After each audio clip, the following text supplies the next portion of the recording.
Hello, everyone. You're watching Let's Talk About Prepping. I'm Tyler, your host, and in this video, I want to talk about abstract philosophy and prepping. So, I do try to generally stick to practical based prepping, looking at things that will aid us in our down to earth preparing for emergencies. But I also like to take things out in left field a little bit, particularly because some of you do appreciate the ability to step outside the usual fare of the prepping community. And something that I've been thinking about lately is mostly due to the fact that I watch YouTube channels that have something to do with things besides prepping. And one of the things in the space and science circles that I listen to often is the Fermi paradox. And I'll bring this back around. But the Fermi paradox is basically the question of why we haven't seen any evidence of aliens, given that the universe is so big. One of those supposed solutions is that we're in a computer simulation that is programmed for us to be the only sentient life. Okay, pretty simple way to write that one off.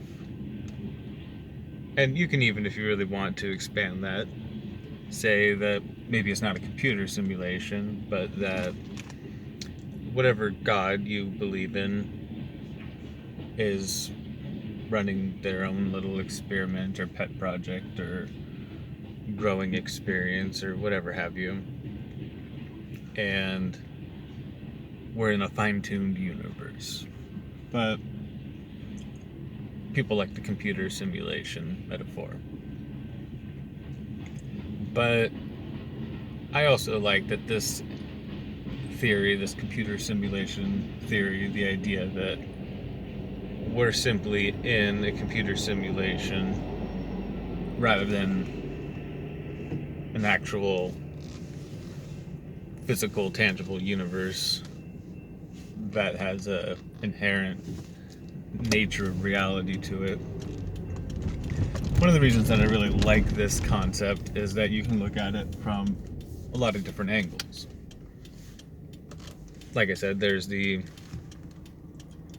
question of why things are the way they are, why all of the apparently very specific properties of our universe and even solar system are the way they are, apparently just to make it possible for us to live.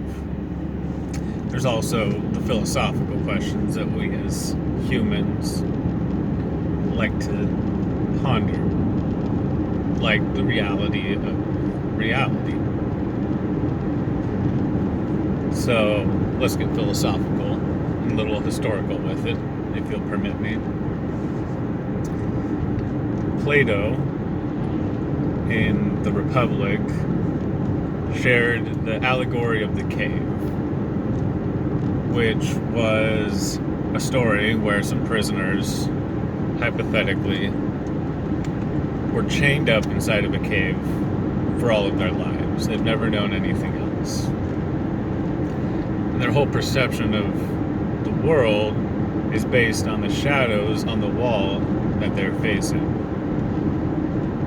Things pass behind them, people carrying objects or animals or doing different things. And they don't even try to figure out what thing is casting that shadow, because to them, the shadow is a real thing. It is itself a thing which should be named and assessed and have characteristics attributed to it, because that's their full perception of their reality. Now, in that allegory, one of the prisoners, escapes and goes outside the cave, and in different stages realizes the reality that exists outside of what they thought. And then when he goes back and tries to share the vastness of the world and the fact that all light, all the shadows that they see are caused by things blocking the light from the sun, which in itself is a concept the others can't possibly conceive of. They think he's mad and react violently to him trying to share this information with them. So that's one look at how we perceive reality. Another one that pertains to this could be, usually is, the brain in a vat hypothesis, which is sort of attributed to or compared to or similar to Rene Descartes and his I think therefore I am hypothesis, which actually I think is regularly misattributed or misunderstood. I know I misunderstood it until I was really getting into these ideas lately and how they pertain to this concept. I always, because of the way that it's used in pop culture, I always thought that I think therefore I am was a declaration, a statement of one's thoughtfulness, one's existence as a thinking creature. And that's sort of touching on it, but that's not what really is, I guess, generally accepted to be the meaning of the whole thought experiment. Basically, it's questioning the conceptions that we share about the world, what we think the world is. So let's use the brain in the vat analogy.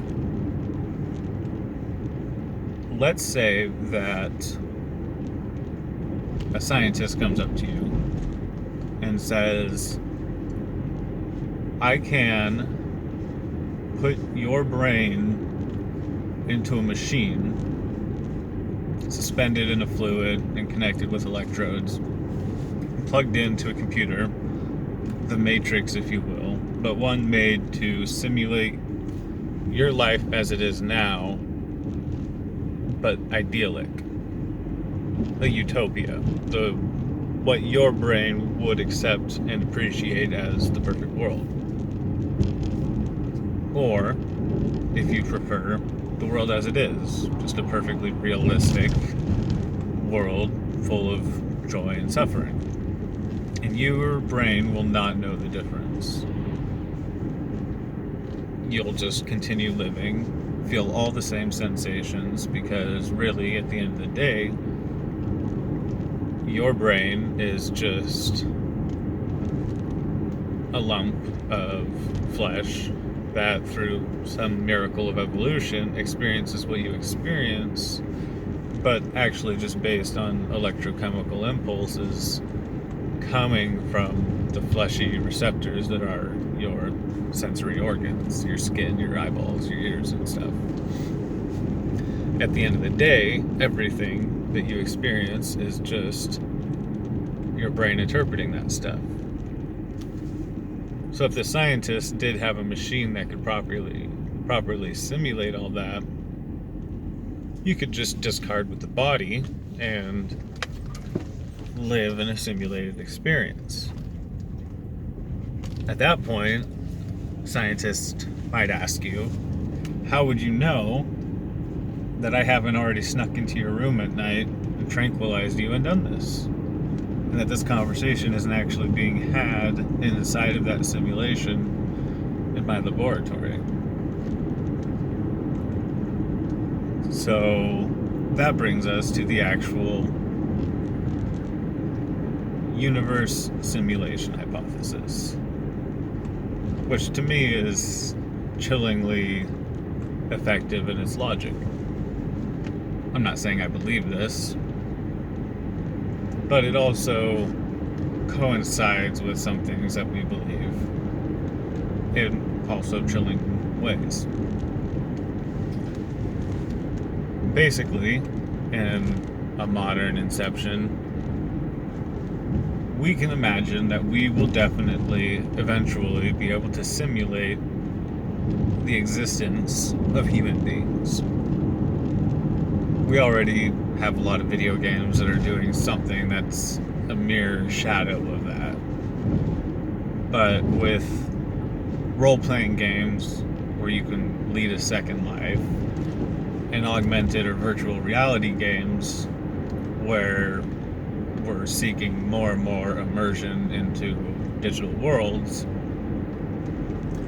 and with the interest in genealogy and ancestors and history being what it is, it's pretty safe to say that if the technology reaches the point where it can do this, then it's pretty safe to say we will. Eventually, people are going to start running computer programs trying to simulate the past. For instance, trying to simulate now. Let's say I get to be 80, 90 years old, and I'm actually really spry and healthy and vigorous because life extension technology and stuff like that. And in my home computer system, which is massive and unimaginably powerful compared to today's stuff, I want to immerse myself in a virtual reality of 2019, just for pure sentimentality's sake. I could probably do that. In fact, I could probably set it up so that the people that I interact with, even if they're not actual proper representations of the people that I know nowadays, they would be full humans. I could set their settings so that they had the full experience of a human being and didn't know it to not be a reality. You could simulate your own ancestors, try to see what their lives were actually like for historical purposes, using extremely advanced computers that were able to calculate what their lives may well have been like using historical data. Now, it would just be a wild guess and really just something to interest you to look at, but for the people experiencing those things, it could and will almost certainly be to them a reality. So if that's ever going to happen, and indeed if regular people like me are going to be doing it, it's pretty safe to say that eventually there's going to be at least as many of those simulated, but from the inside, fully real realities. At least as many as there are saved game files for video games in the entire world. I mean, if eventually the world reaches more than 10 billion people and a fair number of them are running these kinds of things just out of sheer interest, or if any institutions or corporations are running them en masse for whatever reason, for research or what have you, or militaries might be doing it, there may be billions or trillions of these universe simulations being run, full of billions or trillions of people who think they live in a real universe, especially if they're not being told anything else. They might even sort of have an idea that their world isn't all that there is, that there's some kind of afterlife, some kind of creator being behind it all. Sounds familiar. But what's also eerie about this is that if there are so many of those, if it's pretty much an inevitability that if we exist, we're going to eventually do that, then, I mean, mathematically speaking, it's far more likely that we're already in one of those than actually in the original one. Given that there's no inherent reason that we can see why we should be in the original one, We don't have a special token that says you're in the original universe. So that's why I like the simulation hypothesis. Largely because at an individual level for our lives, it doesn't matter whatsoever. So why am I talking about it here on my channel that's called Let's Talk About Prepping? Because I'm going to find a way to wrangle this in. And for me, that is the reason that you can prep for pretty much anything you want to. Like I said at the beginning of the video, I like to be practical and down to earth with the way that I present things here. Partly because there is indeed a lot of conjecture and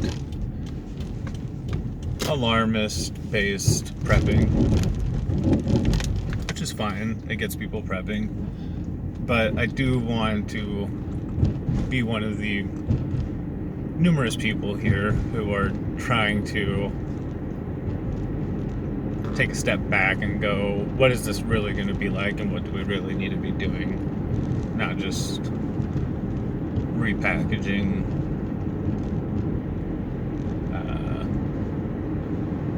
echo chamber stuff.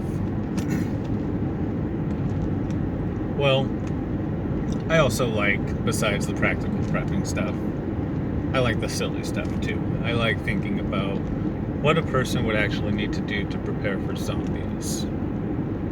What a person would actually need to do to prepare for mythological realities.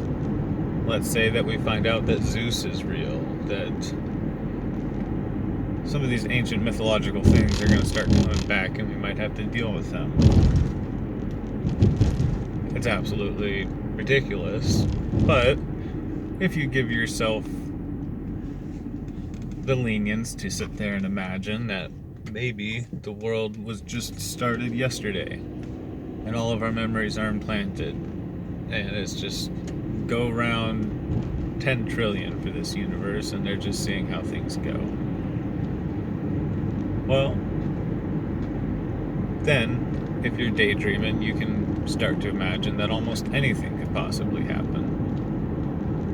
And while I'm definitely not going to change any of my practical day-to-day concerns or preps or considerations over this kind of thing,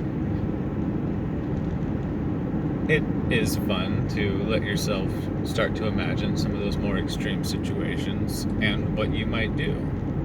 And you know what? If at the end of the day, you find yourself in a crazy situation that you never could have predicted, one of these black swan scenarios, well, maybe your brain is just a little more used to being prepared for things that are off the wall. Because there is such a thing as tunnel vision, as expecting something so much that you're surprised when something else happens. And I imagine that there are plenty of people in the prepping community who are expecting civil war so much that when it just turns out to be a food crisis, they're going to be dumbfounded and left with psychological whiplash, because not so much the fact that their preps are not what they should be, but just that the world is not going the way they expected it to. And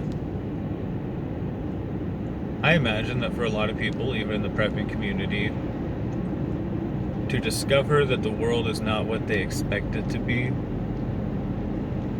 would be enough to cripple them, to freeze them.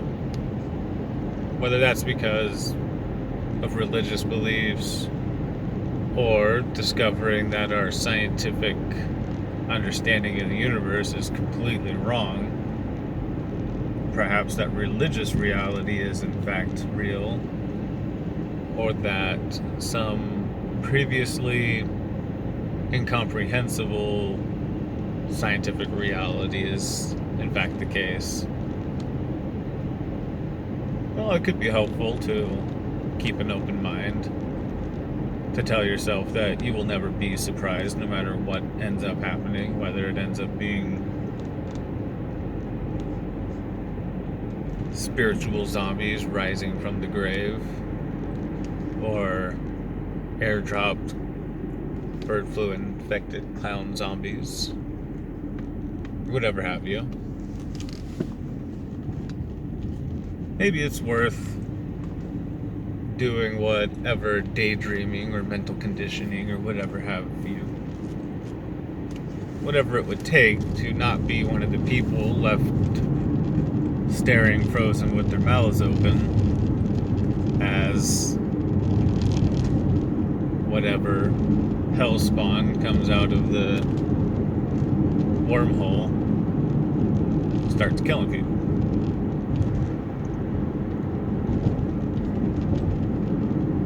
Alright. Well, I hope you've enjoyed our little walk around left field. That's about as silly as I like to get. I do like to talk about more practical, down-to-earth stuff. But I do listen to a lot of different stuff, and as I'm doing it, I do like to try to apply it to what we do here. And like I said, I don't really think that it matters to us on an individual level what the matter of reality is. I think we know what we're doing here, what we should be doing here.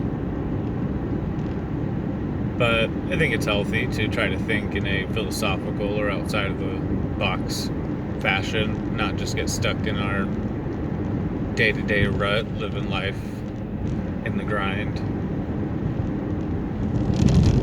And if you're doing it right, prepping is a big part of your life. And it's worth thinking about it in an outside of the box way. Maybe daydreaming, maybe being a little bit silly with it. But you know what? Even when you're being silly about stuff like that, I think that a serious person can draw a little bit of benefit out of it. And today that benefit is, don't ever be surprised by whatever it is that happens. There's a good chance that it'll be mundane and just more of what humanity has always dealt with, repackaged in an ugly modern packaging. But we might also wake up and see gigantic spaceships in the sky capable of doing things that we have no reckoning of. And I can't say for sure that I'll just hit the ground running if something completely unexpected and awe-inspiring happens to threaten us. But I like to think that I am doing everything I can to be ready for anything that comes our way, even if that's just mentally ready or mentally not crippled by the novelty of new stuff. Alright, well, hope that's been interesting. Hope you're all doing well. Share your thoughts down below. Love to hear them. Everybody stay safe out there.